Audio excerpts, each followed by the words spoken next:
invite Mr. Aminuddin Aziz from Indonesia with my question. Indonesia is a country with 718 local or indigenous languages.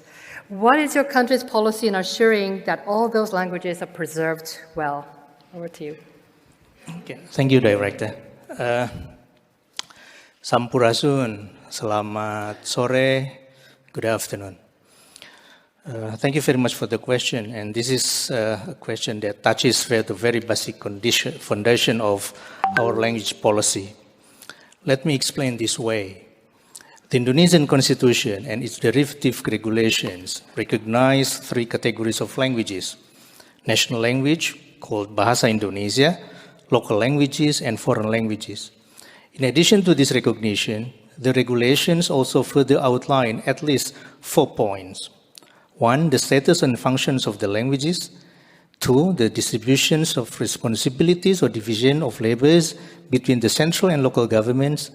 3, the mandates for developing, cultivating, and protecting languages and literatures.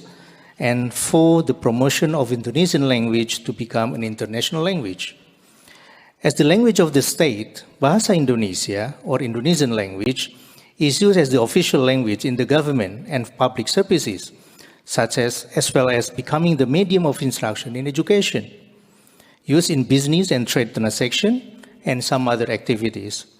The national language has also been stated as one of the national identities along with other 3 national identities: the flag, Sangsaka Merah Putih, or red and white, the coat of arms, Garuda Pancasila, and the national anthem, Indonesia Raya.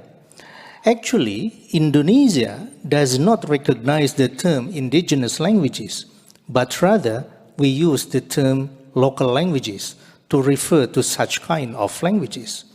These local languages are spoken by the members of the communities to express and represent their cultural identities, and whose usage can be very widespread, not confined by certain administrative regions or geographical borders. In many places in Indonesia, local languages also become the mother languages that are used in home or domestic domains.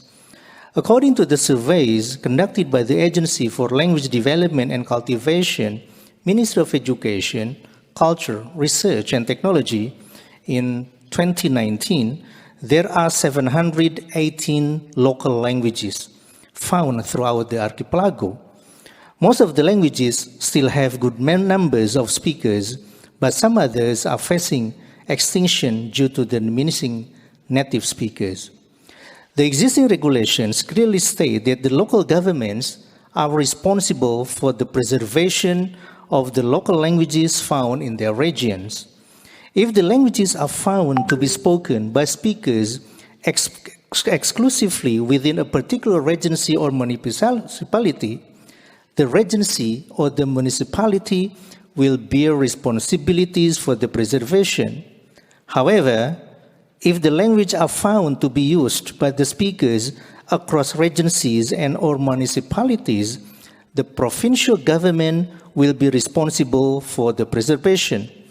The central government will only formulate the general policies, facilitate and coordinate the implementation for the policies. To guarantee successful fulfillment of its mission, the central government established branch language agencies almost in all provinces in Indonesia, appoint its employees, and provide the funding. The local government will in turn provide the funding and mobilize their resources to ensure the implementation in the regions. This is a part of decentralization policies that Indonesia is adopting. Therefore, there is a clear division of responsibilities between the central government and the local governments in regard of the local language preservation. Having this clear in the division or distribution of responsibilities, we believe that all local languages will receive similar attention from the government and they will be taken care by the government. In accordance with the roles and function that it holds to intensify the implementation of the policy on local language preservation and revitalization, the central government, through the Ministry of Education, with its Agency of Language Development and Cultivation, launched a new initiative. This initiative is part of Ministry's reform platform called Merdeka Belajar, or Freedom to Learn. Launched as Merdeka Belajar episode number 17, this initiative offers a new perspective for local language revitalization that allows all learners at primary and secondary school learn their own local languages according to their learning interests. They are given a full freedom to choose a learning material that suits their interests, and they will learn the subject with their peers only. And for this year, 2020, we have revitalized 39 languages, and more than 3 million people have participated. Thank you. Thank you. Terima kasih, Pak Aziz. So now I think we turn to the next speaker, Mr. Craig Ritchie.